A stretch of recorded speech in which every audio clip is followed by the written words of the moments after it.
Sorry, you guys. No, it's been a while. I have been trying to think of what to do, what to say. I'm not that interesting on my own, apparently, so just been trying to figure stuff out. So I figured I would go with the story time. So today, I'm going to tell y'all a story of my early teen years. I was about 13, 14 years old. And if you know me or my mother, then you know that at that time she was a heavy drinker and she was kind of psycho when she got drunk. Well, one day I had my best friend stay the night with me and we were hanging out in my bedroom, and I honestly cannot for the life of me remember what me and her were talking about or anything like that. But next thing I know, my mom comes walking in and she doesn't say anything. She doesn't really do anything. She just kind of smiles. She just kind of like looks at me like, and just kind of like smiles like real crazy. And I was like, okay. I was like, you're kind of freaking me out. And then she grabs me by my wrist. And I'm like, okay. This is weird. And then she just smiles even bigger. And then she starts to squeeze on my wrist. And I'm like, ow, you're hurting me. Like, okay. And I'm still kind of like laughing because I don't know what the heck is about to happen. I don't know what's going on. I'm nervous and everything like that. And then my mom pulls a knife out from behind her back and tries to stab me.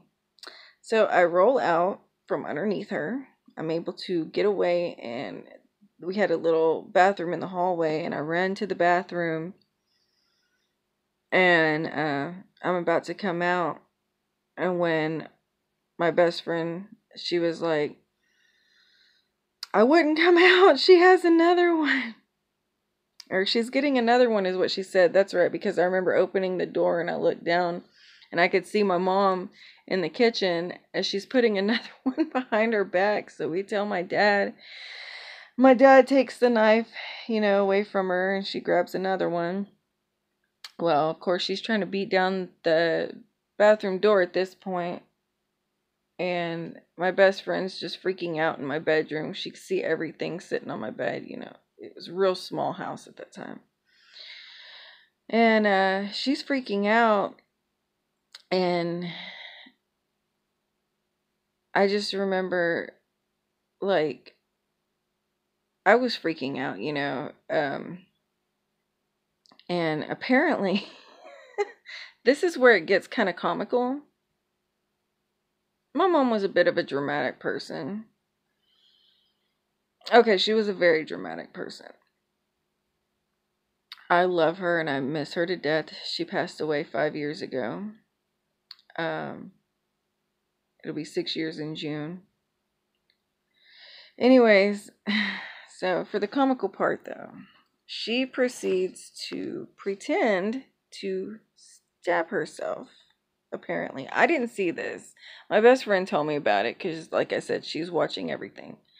And apparently, my mom goes, ugh, and like pretends to stab herself in the stomach, and then she falls on the ground.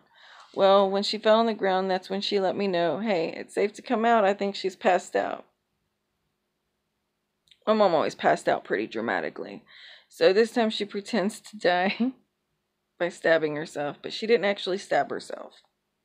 So we take the knife, we put it up, and she had a cigarette and a lighter in her hands. We take the cigarette, we light it, we put the lighter back by her hand and leave her passed out in the hallway because that's what you get. Anyways, she was laying on her stomach, so it's not like she was going to choke on her own vomit. Just saying. But yeah, that's just one tiny, tiny little morsel as to where my PTSD comes from, I guess. And that's not even the bad part of it, if that makes sense. That was actually during the good part of my childhood. So, anywho, yeah, I just thought I would share a story with y'all. I'm not very good at this whole video thing, but I'm trying. So, anyways, until next time, bye bye. This is the crazy chick down the road. As always, everybody's got one, right?